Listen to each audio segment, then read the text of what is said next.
So now we're going to use the type tool. We're going to come up with a title for our book, and then we're going to add the author's name, also something we're going to come up with on our own, and then we're going to adjust that size and position and color to our design satisfaction. So this is where we left off. Now, to put in a type box, the first thing that I might want to do here is kind of give me a place for things to sit. I've got a logo, an author's name, and all that. So I'm going to go and I'm going to set those margins. You remember the margins at the beginning that I said we don't have to worry about these now?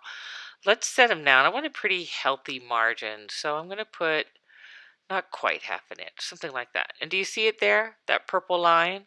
Now when I go to W, you don't see it. That kind of helps me figure out where to place things. You can see I'm already in luck with my logo. It's sitting right on there. So I'm going to put the type here, and all I do is set it right on those margin lines, and I'm going to drag a type box that goes all the way across it. Now the name of this photo was Dogs of War. So I'm going to start with that. And again, I'm going to use Shift Command at the same time as the greater than, and that's my shortcut. And do you see how my container is not changing, only the type within the container? So let's go to our properties panel where we can kind of watch this all take place. So I'm in default mode, so I'm in Minion. Now we got to find a typeface. I'm thinking I might want to break this into 2 lines so that it takes up a little bit more of this top section. So I break it by hitting return. Now I'm going to select it and I want to make this centered. And then I want less leading. Do you see all the space between these two? So I can do it here manually by just making the number go down, or I can use the shortcut, which is the Option or Alt key and the up side. So that looks pretty good. Now I'm going to make it a little bigger. I've got a crashing ascender and descender there. What I might do to prevent that, because it doesn't look like it's going to be easy to get around, is I'm going to make dogs all caps. And the best way to do this is not to type it all caps, because then you're kind of stuck. Go down here, I'm still in the properties panel, go down here and make it all caps.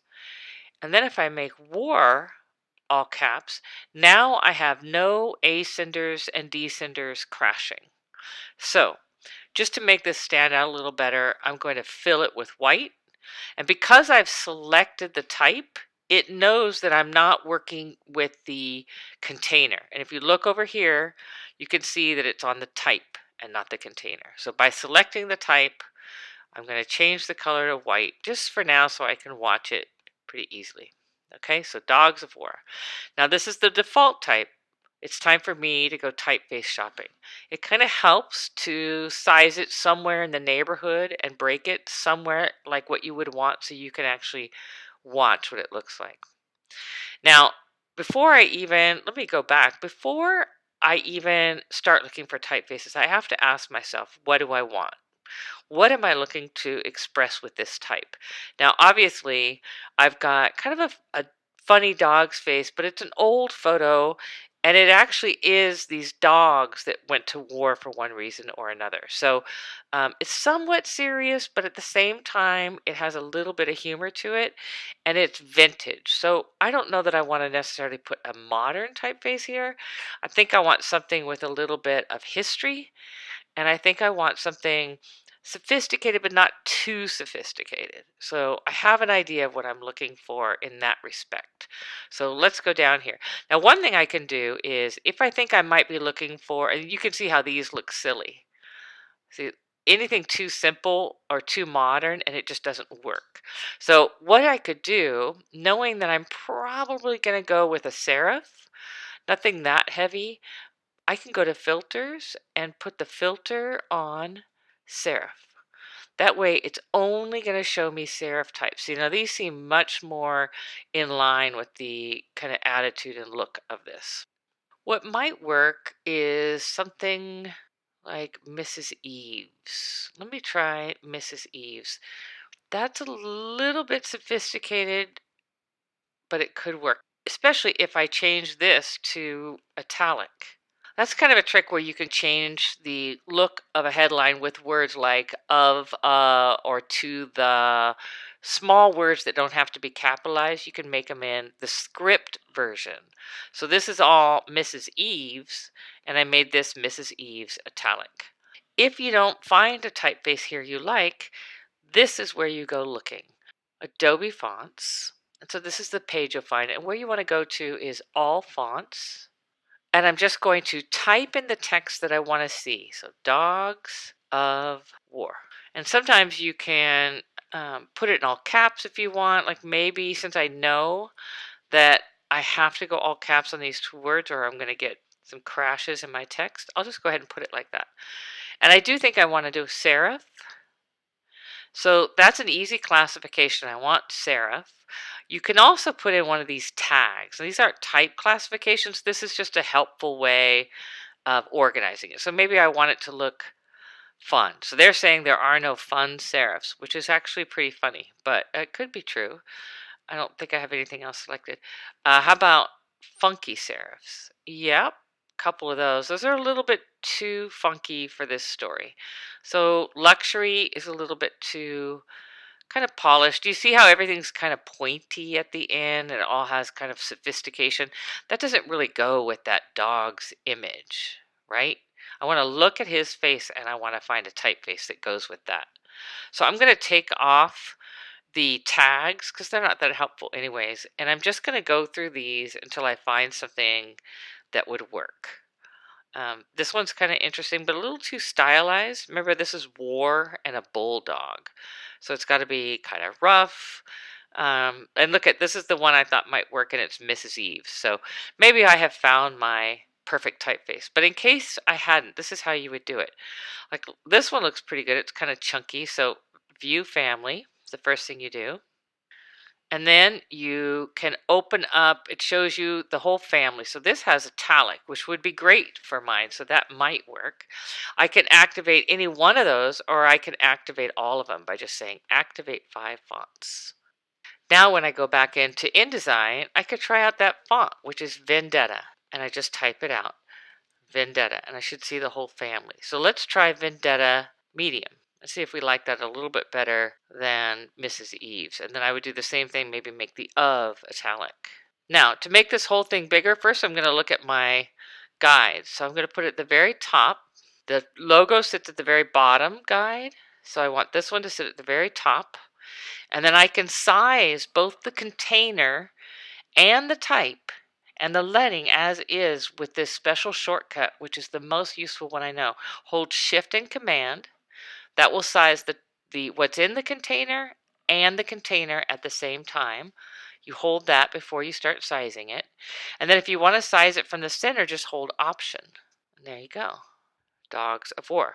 So that's looking pretty good if I decide to use that typeface.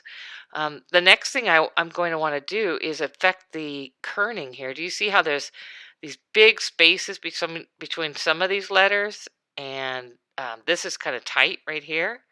So I'm going to go in and I'm going to first do a little kerning. So I'm going to set my cursor there and I'm going to go right here on the properties panel and bring it just a little closer. Do you see how it's just bringing that closer? And I'm going to do with each of these letters. Each of these letters kind of uses up a big box of space and it can be very kind of uneven. So you have to go through and do that. Now the other thing I could do is I could make of smaller. Again, I'm going to use Shift Command and the lesser than, and that'll tuck it kind of up under that W, and that might work a little better. Now on this leading, I can go a little tighter. I can bring it all the way up, right to there.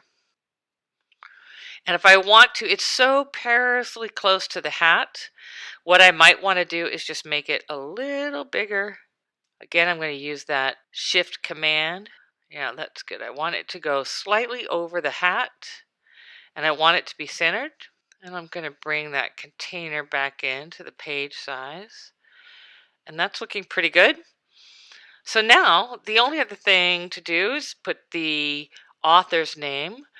So I'm going to put a piece of type here at the top. Actually, I'll set the type here to begin with. I'm going to go margin to margin, and I'm just going to make up a name. James Irving. He's an author that I like. I'm going to center that type. I'm going to make it that same typeface, which is the Vendetta. It's listed as the last type I use, so that kind of makes it easier. And then I'm going to fill that with white, and then I'm going to space it way out and make it a little bit bigger. Now I've got to find a place for that also. So I could put it down here, and this is a good time to do a preview so I can kind of see how things are looking. I think I'm going to go a little bit smaller, and what I might do is try to fit it up here. So now I've got to bring all this down, and that's where I'm going to need those margins again. So let's put James Irving right at the center on the margin, and then see how close we can get that Dogs of War. Yeah, that works. I kind of like the type over the hat, so I'm okay with that. Let's look at it in preview. Looks good. Now the only other thing I want to do design-wise is maybe I want to make the type color, some kind of color. So if I select it, I'm going to select Dogs of War, and I go here. You can see that the basic colors aren't very many to choose from. So I'll show you one way you can get a really good color scheme is you can go, like for this one, for example, I know that this is about war, so it might be kind of cool to make that Dogs of War into like a camouflage color or something like that. So what I did is I did a search of camouflage just on Google, and then I took a screenshot of the results, actually all the results, and I'm just going to set that right here. Actually, I can set it all the way across here. And these will give me some kind of army camouflage colors to work from. And there's a couple ways you can work with these. One way is you can try them out like this with a eyedropper. So I could say, let's try this green, kind of a light green, and see what that looks like. And then put this up out of the way and do our preview. That looks good. I could see how InDesign does with this color scheme by going to the eyedropper behind it to the color theme tool, and I could make a whole set of swatches out of any one of these. Do you see how it came up with all the swatches? And then you just click that and it adds it to the swatches. So you can see that it has added all those army colors, which are awesome. So I can do that with a couple of these. Like let's say I want to do one of the colors in this one. This is pretty interesting.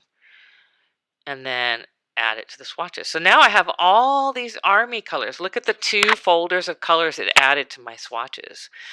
That's a really quick way to get a lot of color swatches, is just bring it in.